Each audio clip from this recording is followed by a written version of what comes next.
Yes, welcome into Hold My Banner here on Nesson. Wherever you get your podcast, please like, subscribe, rate, review. We appreciate you guys for joining us, whether on Spotify, Apple, Amazon Prime, or watching on YouTube or Twitch. This is episode 35 of Hold My Banner, the Reggie Lewis episode. RIP to the late, great Reggie Lewis of the Celtics here in Boston. Beloved, RIP to him. Excited to bring this one with you. We guys got a packed show for you all. We're going to talk a little bit about Caitlin Clark and is there a path for her to get onto the U.S. Olympic team. We'll also recap some of what we saw between Team USA men's basketball and their competition against Australia. And if they were exposed a little bit, then we get into the talk. We've seen it. The quotes, the lip reading going around with Jaylen Brown at Summer League and his takes on Bronny. And also we'll dive a little bit into him and Derek White. Let me bring in my man, as Travis Thomas likes to say, the walking, talking, triple-double, Ante Campbell. Tay, how we doing today, bro? I'm doing good, man. And RIPs are going around because, as people know, we lost a great, Jelly Bean Bryant. And, he gave us a lot as a player. Gave us a great NBA player, obviously, as a son. So a lot of respect to him and what he did for the basketball community. So shout out to him, man. Yeah, Joe Jellybean Bryant, the father of Kobe Bryant, obviously, passed away, 69 years old.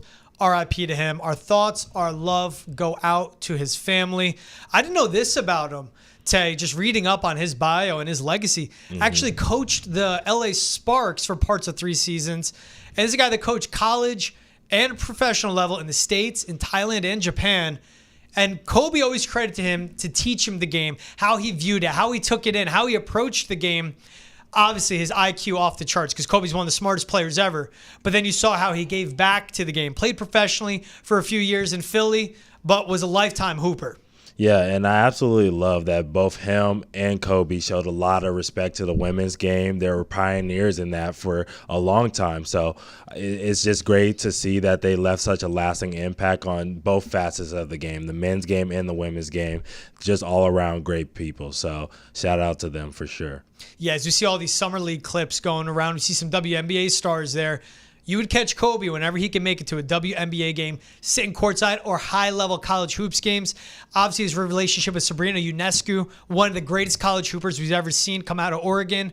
They were so close. He was one of her biggest supporters and always knew she was going to be great. And we always saw how he gave back to the game and how he incorporated the WNBA with the NBA, always putting women's hoops on the spotlight. Gets that appreciation for the game, obviously passed down from his dad. All right, Ante, we'll have you join back on the show in a little bit. We're talking about women's hoops, and we know all the attention that's been going around ever since the Olympic women's team was announced back in early June. The biggest question was, how is Caitlin Clark not on the team? Now, a lot of that attention went, she could bring so many eyes, so many viewers to the game. Who's tuning in to the U.S. women's Olympic game, women's basketball games? Who else is watching that? But someone like Caitlin Clark that has broken every single ratings record. We're talking random games throughout her Big Ten career. We're talking tournament games, Final Four, NCAA championship game, where she fell short to South Carolina. We're talking all these matchups, but the ratings she brings, that's what everyone said. It'll bring more eyes, it'll bring more attention. But who do you leave off? We saw Diana Taurasi miss 3 games recently for the Phoenix Mercury. Now, she's been back the past 2. But that's what drew my attention of, if Diana Taurasi, who is going for her 6th gold medal, and we talked about who would you leave off if you put Caitlin Clark on. The reason we leave DT on, the legend that she is, the GOAT of Women's National Basketball Association, well, we put it on because she's going for that record 6th gold medal. She missed 3 games with a leg injury, played the last 2. On the season, 29 minutes per game, 15 points per game. And you can't dispute the veteran leadership she would bring, although there are a lot of vets along with some first-time Olympians across this team. When I look at Caitlin Clark, 37.5 minutes a night, over 9 assists a game, 17 points per game, and on shooting splits of 42% from the floor, 33% field goal. Those are the games since it was announced she would not be on the Olympic roster. And remember, her head coach of the Indiana Fever said, well, this snub, that's just going to awaken a beast. If Diana Taurasi can't go, or if she's injured, and you might not be able to have her the entire tournament, well, you need depth on this team. And Caitlin Clark is a reserve. if she can't go, and when she is playing, she isn't as effective as she's been in the past, that can make sense to be for the sub. How effective will Diana Taurasi be? Will she be able to, taking the break from a WNBA schedule, going into the Olympic Games, be able to make it through the entire tournament? This is a Team USA team. What they said with this roster, the championship caliber players they have, the best player in the league in Asia Wilson on it, all these star-studded guys, girls, like Brianna Stewart, like a Sabrina Ionescu, like a Kelsey Plum, right? All of them being on this roster. They're not messing around. They're going for that 6th gold that they can get in a row. They want to give Diana Taurasi her swan song and get her off of there. But if she can't go the whole tournament and it's really in question, you need to get 12 able-bodied basketball players on this roster. So that's my question when you see this, and it can open up the path. There's going to be tough conversations needing to be had, but how effective will you be? Are you coming along for the ride? How many minutes are you going to play? What's your impact going to be? And does the 12 people on your roster give you the best chance to get another gold? I think no matter what, it's going to happen. The U.S. is that far ahead of the rest of the world in hoops. I even think of, if it's not Diana Taurasi, Chelsea Gray returned last 11 games, suffered an injury in the WNBA championship. This season, 24 minutes a night, 7 points per game. This is down from 32 and 15 splits from last season. Again, recovering from injury. Now, Chelsea Gray, both ends of the floor, offers so much more upside defensively than Caitlin Clark does. But same thing.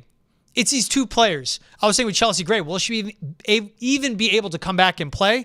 Looks like she is. But how many minutes are you going to get out of her? Of course, with a star-studded team, you don't need Chelsea Gray to go out and play 30 minutes a game. But Caitlin Clark, offensively, the game we've seen her play since she was snubbed, if that awokened her and got her to play better, she's taking a whole nother level.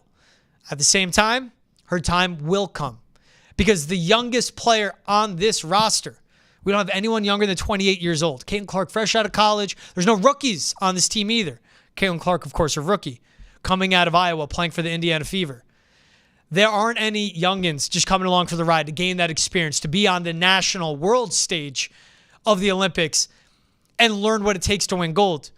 But if, say, Diana Taurasi can't go the whole tournament, if a Chelsea Gray doesn't feel right to play all these games and also be there for the Vegas Aces who are going for another title run, does she sit back and does that give Caitlin Clark the green light? We'll see. Let's bring my boy Tay back on this one, because there was a question. We've spoken about it. We went through the roster. Who do you leave off? You're obviously not leaving off any of the bigs. We're looking at the guards. Yep. Diana Taurasi, to me, always a thing, though, with her, Tay, was I'm leaving her on because she's going her swan song. She's going to get that record 6th gold medal, final piece on an already Hall of Fame resume. You can't put Caitlin Clark on there and take off Diana Taurasi, but it wasn't about basketball. It was about legacy with DT. Mm-hmm. And that's the way I look at this whole conversation. Yeah, I just think a lot of people are forgetting about another great player in the WNBA, and that's Arike O. She's been absolutely hooping, and people don't talk about her because their team isn't winning, and their team isn't winning because they're not healthy. It's not like the Stars are just a trash team, you know what I mean? Like, she has the opportunity to be a great player on the USA stage, kind of like Jaylen Brown. She's kind of getting disrespected. You know what I mean? There's been opportunities for her to be on teams beforehand, and she hasn't been selected. I think this is another opportunity that she should be, you know, at least in the hat, you know what I mean, of names that they should be drawing from. But yeah, if it's not DT, then it's got to be Caitlin too. Yeah, like, I agree with that statement. Like, Caitlin has kind of earned her right to be there, but I think this USA team has a lot of veteran leadership, right? And with that, they don't want to bring in somebody who's kind of erratic. And that's what Caitlin's game is right now. She leads the WNBA in turnovers. She already broke the record for turnovers in the season in the WNBA. Yeah. You know what I mean? Which in part is due a little bit to the Fever not being ready to have a player who's hitting them with all of these passes. This is why they needed her. They needed somebody who was going to be able to throw some magic type passes where it's like you got to always be ready. So there's some growing pains there. But at the same time, there are some growing pains for Caitlin too, where she's getting used to the physicality. And I can tell you one thing is for sure, both in the men's game and the women's game, when you go overseas and you play international and these teams are playing for their country, it's even more physical than the NBA or WNBA game can be. So Caitlin might not be ready for USA basketball right now. Like I said, the next time, sure, she's going to be ready. Whatever that next opportunity is, a FIBA opportunity or a World Cup or whatever,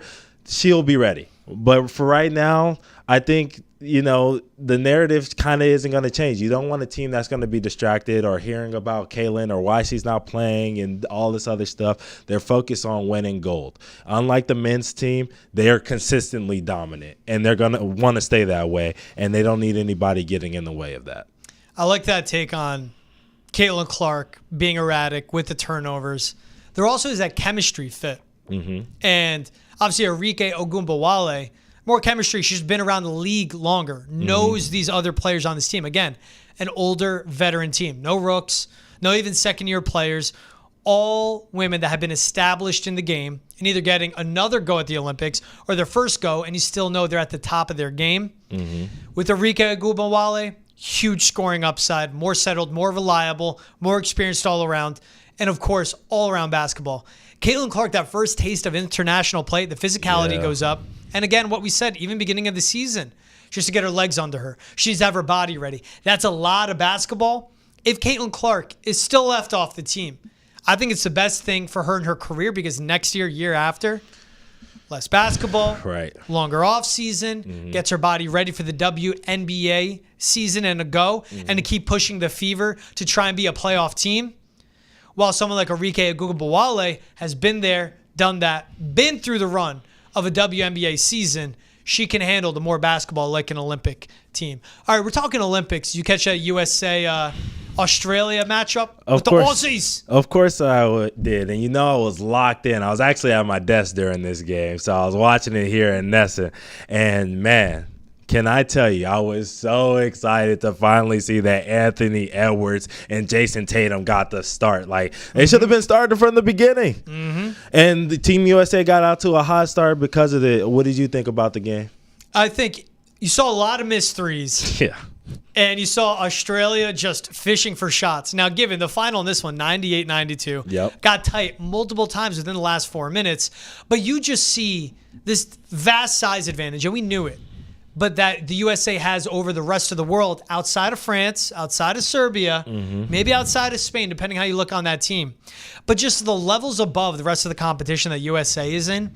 Australia has some NBA talent, has some experienced players, as we know. There's the Patty Mills. We know the hoopers that they have across the world, playing professionally wherever, but also in the NBA. But to me, it was just when you see them matching up with the Joel Embiid. But at points still, Australia attacking the paint, and USA just looking soft, that's what raised my eyebrow. When they're going to play a Serbian team in an exhibition before they get to the Olympics, you and me don't like that. Why are you giving Serbia, with Jokic, an honest look and an honest feel of your team? I'm still not worried. I don't think a single game is decided by less than 12 points throughout the entire tournament with the U.S. running through it all. But there were parts of watching them matched up with Australia and still trying to figure out their chemistry and their fits and their lineups still had me worrying a little bit. Yeah, it definitely had me worried because when I look at this box score, and I'm looking at it right now, Jock Landale, who is a fringe NBA player, right, was 9 for 12 from the field, 8 for 10 from the two-pointer, banging with the bigs, and only had 4 fouls, 6 assists, 7 rebounds, 2 steals.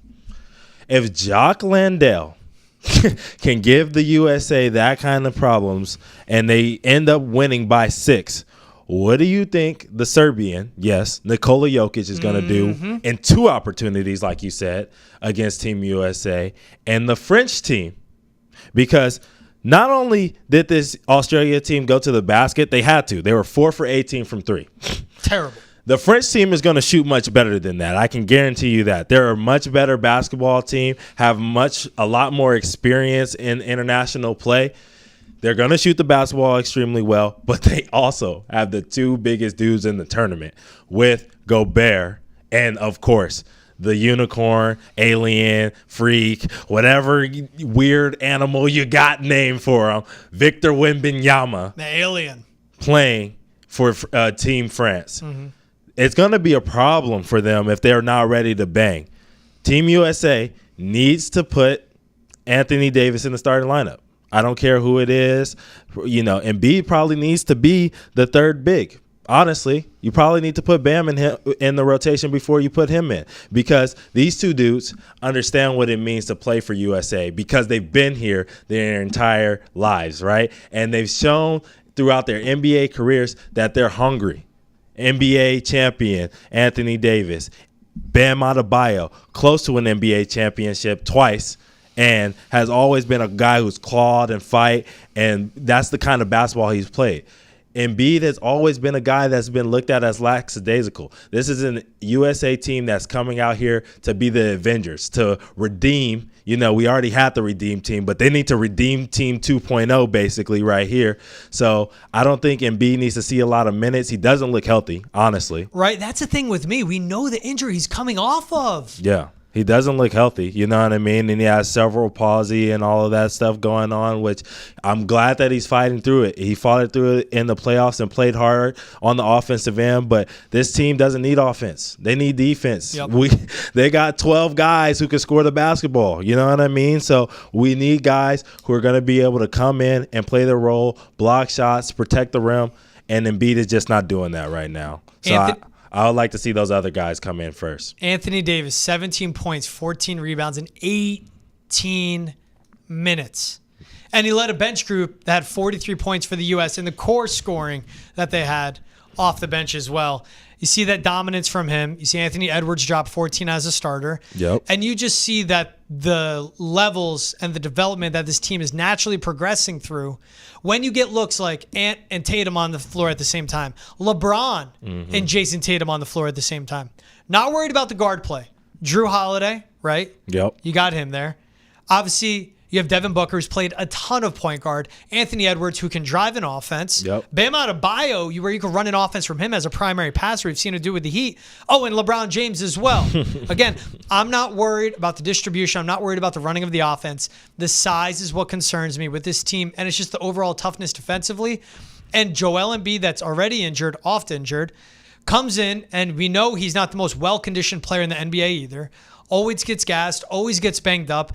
And we're asking him, after his entire season was in question at one point, remainder of the season, coming back and playing more basketball in the Olympics, I don't know. I'm with you on this. And you know what? I'm not worried because of the talent of this team, but also Steve Kerr, Eric Spoelstra, Ty Lue. I don't know. And I'll throw Mark Few in this one too. They'll experiment with the lineups. Look, Joel Embiid, as great as he is, he's not like a power broker in the NBA where you have to start him to please his agent or something. Yeah, and like you said, I think that's really what this game came down to. I think USA went up big, right? And they were like, okay, let's experiment with the lineups, right? It doesn't matter. It's an exhibition, right? These coaches are smart. They could have easily routed Australia by 40 points.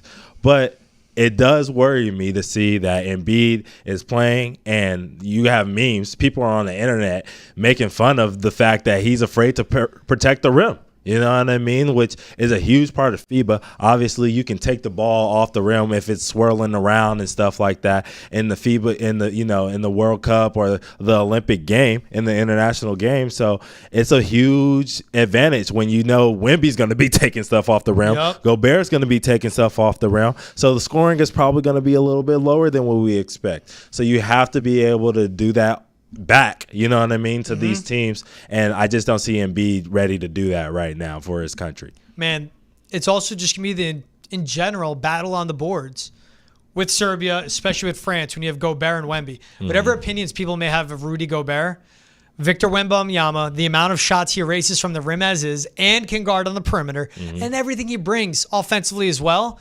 But pair him up with the Rudy Gobert as well. France will chuck him up, and they're going to be very confident they're going to collect those misses and have another chance to get a good look. Not a great look, a good look of a three worth more than a two. That exhibition feeler, the exhibition play against Serbia. Can't wait to watch it. Worries the hell out of me. Again, Tay, I just go back to, though, not worried about this team. Yeah, I get that. I get why you wouldn't be worried, but it makes sense. But all right, George, I have something else that I want to do now. Let's see. I want to rank some former NBA jerseys. Talk nice to me. Talk nice to me.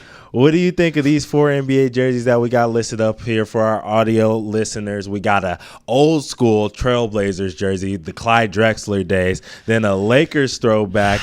This is honestly goes back to the Jerry West kind of days. Yeah. And then, but we got Kobe in the jersey, and then obviously we got a T-Mac, Vince Carter era, purple dinosaur Raptors jersey, and then the original Vancouver Grizzlies jersey with the teal.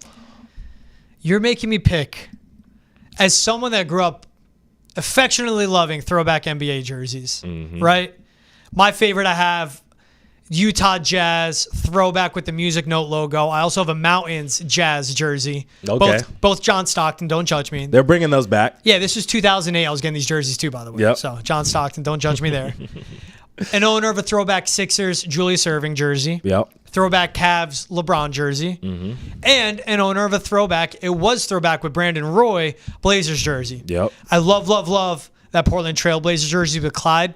I'm going to rank these 1 through 4. Yeah. You're going to hate me. Okay. 1, no doubt about it, to me, is that Raptors jersey. Yeah, I thought you would say that. I think that's the best logo in all of sports. The best jersey in all of sports. Throwback, current, everything. Okay. Number 2, I think it's so clean, man. I love those lines across diagonally. I'm going to go with the Blazers jersey. Okay. Everything lowercase. Number 3, you had to put Kobe in that LA jersey, huh? You had to use Kobe in it. I'm going with the Vancouver Grizzlies throwback. Ooh. And I'm putting your Lakers, number 4. All 4 are clean as hell, and I love them. But my top 3, there's just more to them, more uniqueness. The LA one, what makes it unique is just its different colors. Now it's Vancouver.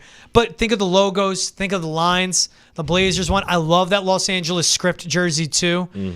But that Blazers jersey is clean. But no matter what, appreciate the director, Jay, moving this around for those watching on YouTube and Twitch. That Raptors jersey, go a little bit more to the... Thank you. Oh, that logo, undisputed. Number 1 right there. How do you rank them 1 through 4, bro? All right. I'm with you. I think this Raptors jersey, as I was pulling up these jerseys, I was talking to people in the content center, and I was like, what do you think? What do you think? What do you think? And, they were like, well, easy, number 1, the Raptors. And I think they kind of persuaded me a little bit because it is such a dope jersey. That red Raptor with the purple jersey and then like the piping, you know what I mean? It's just so beautiful with the white and black piping going down the stripes. I love that. So I got to put that at 1. The dinosaur playing basketball is also dope. Right, and look, and peep the shoes with his claws coming through. Yeah. Exactly. It's not just a dinosaur. It's a dinosaur hooping. Yeah. And I love how the R, the T, and the S are bigger. Like, there's just little things to it. Yeah, exactly. It's better than the minimalist jerseys that we get now. I also used to love Rugrats growing up. And so it kind of always reminded me of Reptar. Yes. Spot on. Yeah, so I got to put them at 1. 2, I got to go with the Laker jersey. Dude, the blue and white is so beautiful. So biased. It's not biased. It's so beautiful, bro. I just love the jersey, and I love the light blue accents. And it's just so great because, obviously Lakers, Celtics, there's so much history with these teams, and these are obviously a throwback to really a homage to the Minneapolis Lakers jerseys. So it is historical, but when you think Lakers, you don't think blue. You know what I mean? You think yellow and purple, and I honestly just love it because it kind of matches with the Dodgers, and so that's why I kind of have this jersey up here at 2. 3, I gotta go with the Blazers. Clyde the Glide, man. I love Clyde Drexler growing up. Playing, what was that game? NBA Street, Volume 2. I used to always play with Clyde the Glide in the game and, always just love reading the facts about him. That jersey is so dope. I'm a sucker for red, which means obviously 3rd, I got to go with that teal jersey. I don't know. I'm not really always a huge fan of the teal jerseys. I know Florida State does teal jerseys and stuff like that. I hate that because it's sacrilegious against their actual colors. Yeah, but, Vancouver, teal, it's a dope jersey. Don't get me wrong. But out of these 4, I just think it's got to be 4th for me. But I love it. I love it as a whole. It also looks cool on John Morant. I love that they brought it back. Yeah, it's the right player to put it on. Just makes any jersey look good, especially the Grizzlies one. Yeah. I just love, again, it's why I like the Raptors jersey. The script for the Grizzlies, the design of the Grizzlies name across the front. It has like Jurassic vibes to it, which I think is funny. Yep. But it's with like the bear claws ripping it. And then the lining they have around the collar and then around the arms too. Yeah. It's, again, in the details for me. It's fresh, dude. It is. It's very 90s. It's very 90s. What was your concert jersey growing up? Or what's your like concert jersey now? You know, like everyone's got their like outdoor concert, indoor concert jersey. I got two. I want to hear what yours is. No. Let me hear yours first. First. My indoor concert jersey, or if I go in the fall, then it works, but it's heavy. Yeah. Throwback San Francisco Giants Willie McCovey jersey. Ah, okay. Randomly scrolling through whatever Chinese website I illegally get my jerseys from. I remember I was about to get a Houston Colt 45s jersey, right? And then I saw this one, Willie McCovey with the 44. The stitching's perfect. Yeah. That is my indoor concert jersey. And I'll tell you, I've worn it 3 separate occasions to a concert. Yep. That jersey is 3 for 3 of someone coming up, yo, love that jersey, let me buy you a shot. So it's already paid for itself and then some. Because, you know, if you're getting a shot at a concert these days, that's going to run you like $25 plus. Yeah. Outdoor concert, I think it's 96 All-Star Game. It was in Arizona. Scottie Pippen, throwback. It's purple, cactuses on a cacti. If what's the music video with Wale, The Cloud, I think it's what it's called. Okay. Watch that music video, and that's where I got it. I remember watching it. Huge Wale fan growing up, still am. Loved his early stuff more. But watching that music video, I Googled it. I'm like, I'm getting this jersey. Got it. Dream come true for me. Look, mine is just going to show me and out me as a weird basketball fan that I was as a kid, man. Like I said, I love Clyde the Glide. What do I know about Clyde the Glide? I was born in 96. But, you know, this one was a huge favorite of mine for some reason back in the day. I loved Michael Redd. And so I have a purple and green Michael Redd Bucks jersey with like the deer and the big antlers. Yes, bro, and it's so fire, and I absolutely love it. Michael Redd was one of my favorite players growing up, and you know why, I don't know, but he was good. He was good back in the day. So for those who aren't big fans of the NBA, check out Michael Redd highlights. He was actually a good player back in the day, man. 6 shooter, was a walk-in bucket. Yep. Hey, I don't hate that jersey at all, bro. Okay. It's because part of me too, part of the concert jersey is the uniqueness. Yeah. I'm not hating when I go to a concert at TD Garden and you see Tatum, Jaylen Brown, Jason Tatum, Jaylen Brown jerseys everywhere, right? I'm not going to hate on that. But it is of like the more unique, the more in the cut you get. Yep. I've seen a Larry Bird high school jersey. That's fire. Black, white, and yellow. Those are the colors. That to me is sick. Like that stuff you spot in the wild, those are the ones I love. Michael Redd throwback Bucks? Yep. Talk nice to me, dude. I love that. Yep. All right, we got to find a jersey. We got to find a concert to go to now. Yeah. You rock your Red. I'll rock my Scottie Pippen. We just got to find 3 others and make up a starting 5. Yeah, I'm down for that. All right, man. Look, I know we always talk about this dude, and we've been talking about this dude a lot, but did you see what Jaylen Brown had to say about Bronny during the Summer League game the other night? I did. And I got to give a shout out to the lip readers of the world. But it was Jaylen Brown sitting courtside, Celtics-Lakers Summer League game. So he was going to watch his boys that are on the Celtics main team. And obviously watching, you catch them matching up with the Lakers. You see Bronny Jr. playing. He turns to his girlfriend now. How do you say her name? Kaiser Gondrzik. And he goes, I don't think Bronny is a pro, and kind of did like the head shake. And then she said, I think he'll be on the G League team for sure. Great lip readers of the world. This is where it gets murky for me on this, but in the context of the conversation, it all makes sense. He basically goes, I think so too, but because of his name, he's going to be with the Lakers main mostly. And that's where I said, I don't know. Yeah. What do you think of that? And then the best part was the follow-up we got from Jaylen Brown. So I'm pulling that as too. Great job by our director, Jay Saracen, for pulling this up too. There was the video, and it only showed what Jaylen Brown had to say.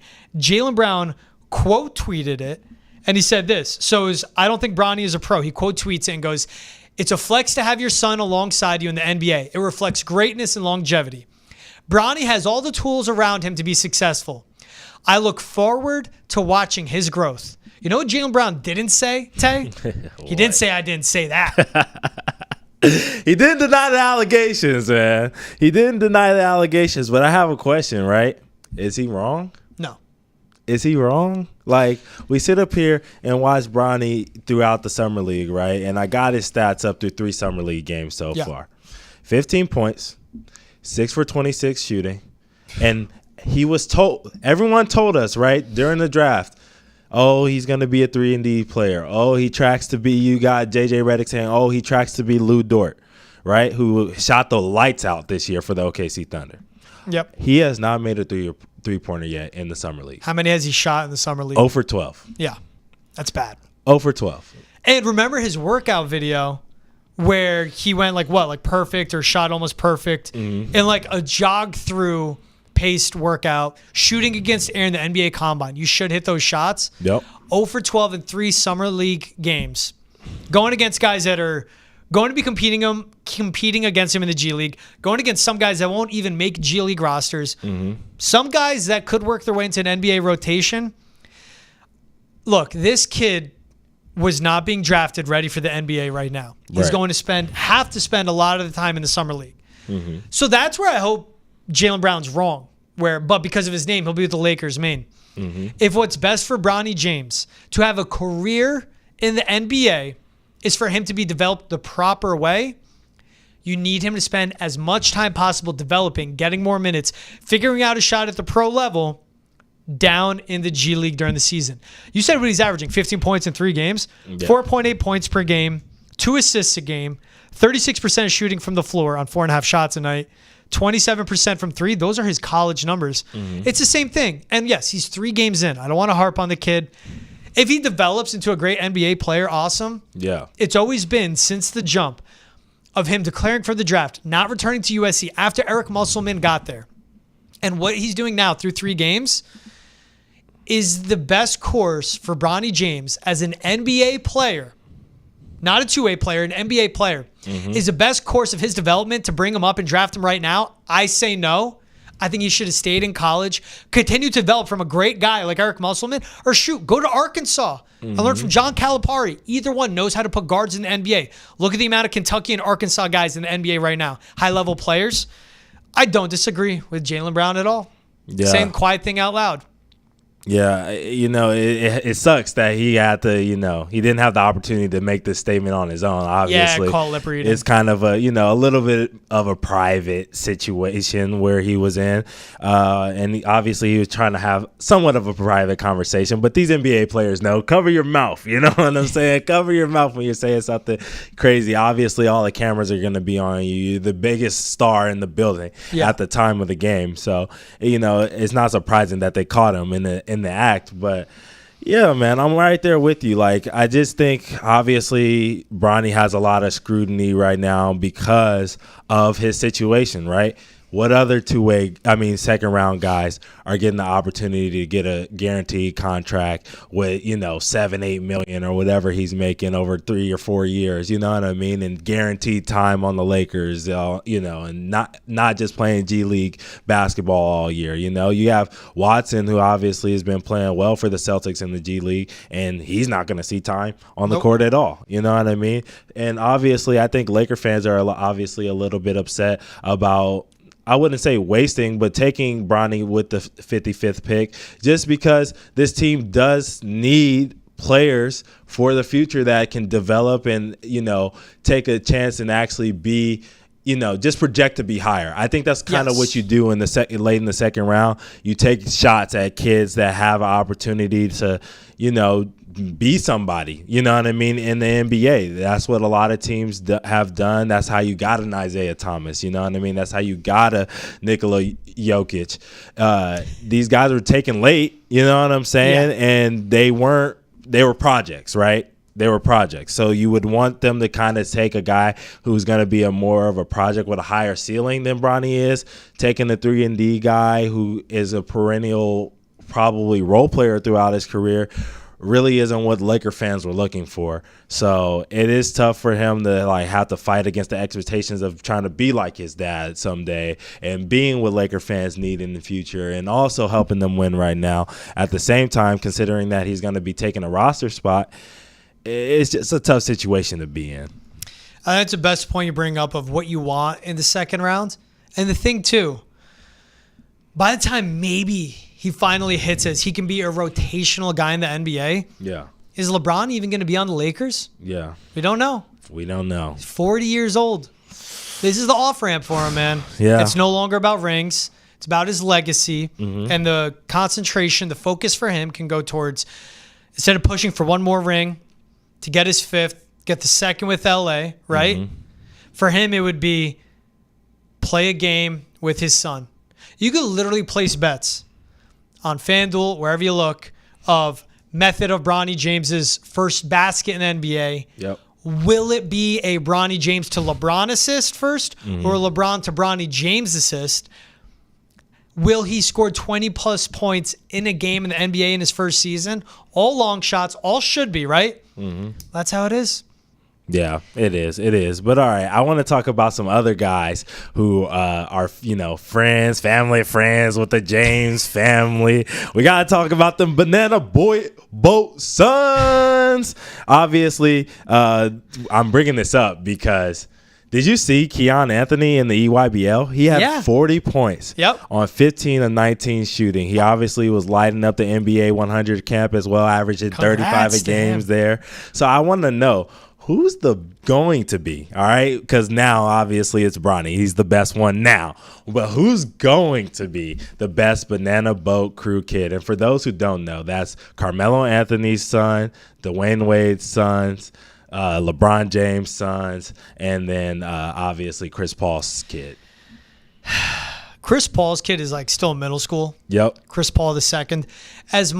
Or Chris Paul Jr., CPJ. As much as I tried to do my research and dive into tape, it's just tough for me to assess middle schoolers, man. Yeah. So I eliminated him from this. Okay. Dwayne Wade, credit to the way he handled Zaire Wade, who played at Sierra Canyon with Bronny. Zaire did not start, had to go to prep school, was in the G League for a year with the Jazz, who Dwayne Wade is a partial owner of. Yep. But notice this, Dwayne Wade did not force Zaire Wade on the NBA roster. Yep. He's already in China. That's a conversation for another thing. If it's, hey, Dad, I'm going to go overseas, whatever the money is, whatever the situation, whatever the level, bro, put me lower level Germany, lower level Switzerland, low level France or Spain before you put me in China, whatever level he's playing at. So I take Zaire out of this. Yep. Then it comes to Bryce James and Keon Anthony. Yep. Because Bryce is the one they say he's going to grow. He's more in line to be LeBron's size, closer to it by the time he gets to the NBA. 3-star recruit, according to 24/7. I'm going Keon. Okay. We've seen him do it. 40 points on 19 shots, and he's done it before, like 40 points on like 30 shots, so putting up Carmelo numbers. But I think Keon Anthony is already a bucket at the EYBL, at the NBA 100 level, going out and scoring. I'll just go out with the pure score, bucket shooter, just raises hell. And you know what? Maybe I'm comparing of like, because it's Carmelo Anthony's son, how close you're going to get to Carmelo. While Bryce, I have LeBron expectations on that. So I'm going Keon Anthony on this one. Can you rank the Banana Boat Crew kids for me? Obviously, I just not all of them. I will keep Chris Paul Jr. off. All right, just rank Keon, Zaire, Bronny, and Bryce for me, 1 through 4. Keon 1. Okay. Bronny 2. Okay. Wait, am I saying who's going to be? Yeah. Who's going to be? I'm projecting. Yeah, projecting. Keon 1. Keon 1. Bryce 2. Bryce 2. Okay. Bronny 3. Bronny 3. Zaire 4. I'm sorry, Zaire. You're in China. Like, to me, that like says what I need to know. And bro, go have a great career in China. Okay. You're gonna make a lot of money. They're paying for your housing. They're paying for your car.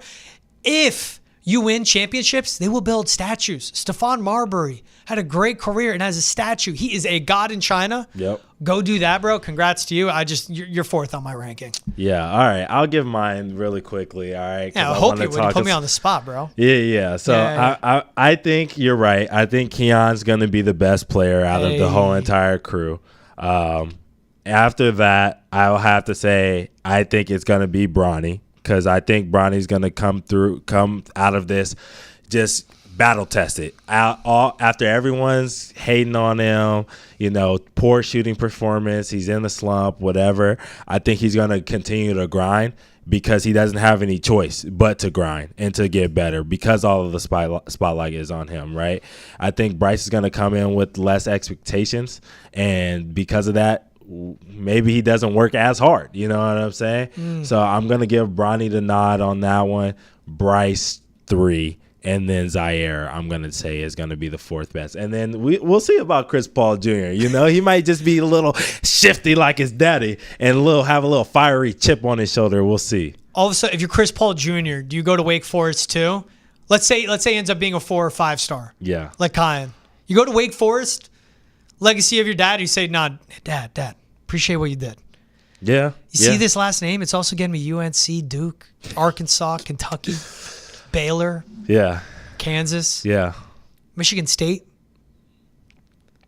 They seem like loyal folks over there. Chris Paul, I feel like he's just going to want him to ride with Wake Forest. I'd hate He's that. going to be over there in North Carolina. Forget all the other North Carolina schools. The real North Carolina school. He goes NC State. Black and gold.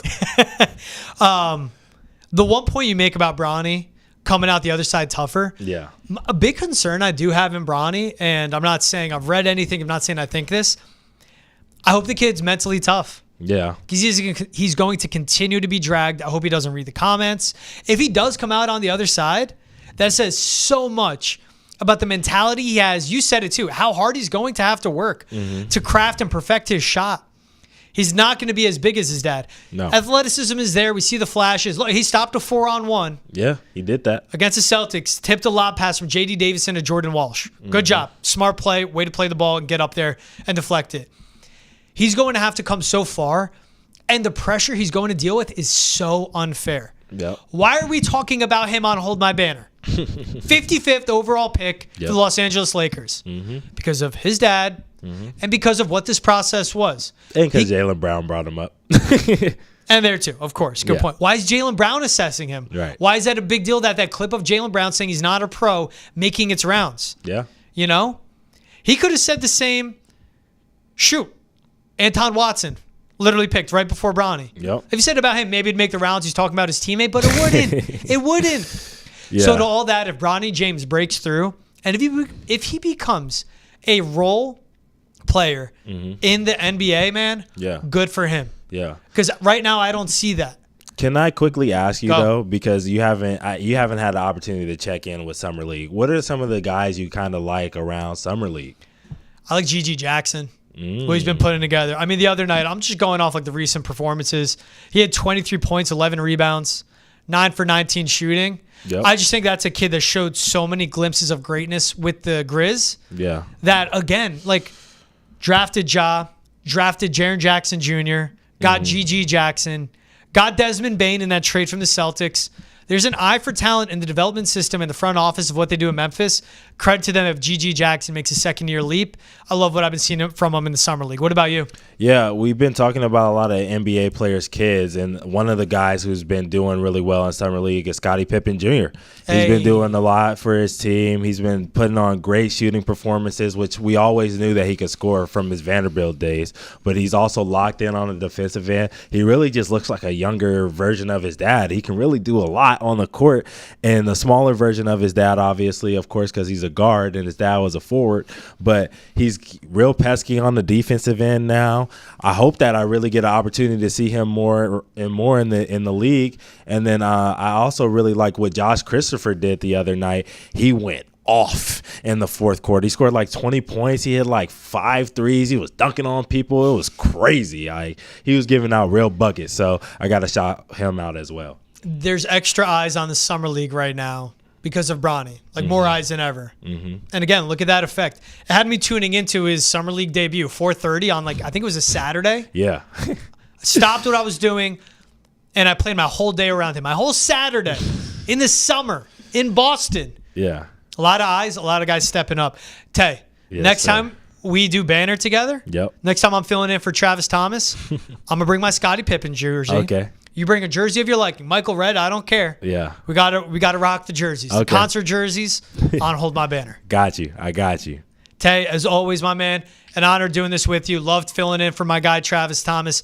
This was Hold My Banner. Wherever you get your podcasts, Spotify, Apple, Amazon Prime, please like, subscribe, rate, and review. We would appreciate it a ton. If you're watching on Nesson's YouTube or Twitch, follow, like as well, subscribe to the pages, leave us comments, tweet at us, enter the conversation. We want you to do that here on Hold My Banner, your end-all, be-all, one-stop shop for Celtics coverage and NBA talk as a whole, as you just saw and listened to. For George Bilecki, for Ante Campbell, this was it for Hold My Banner. We'll see you guys next time.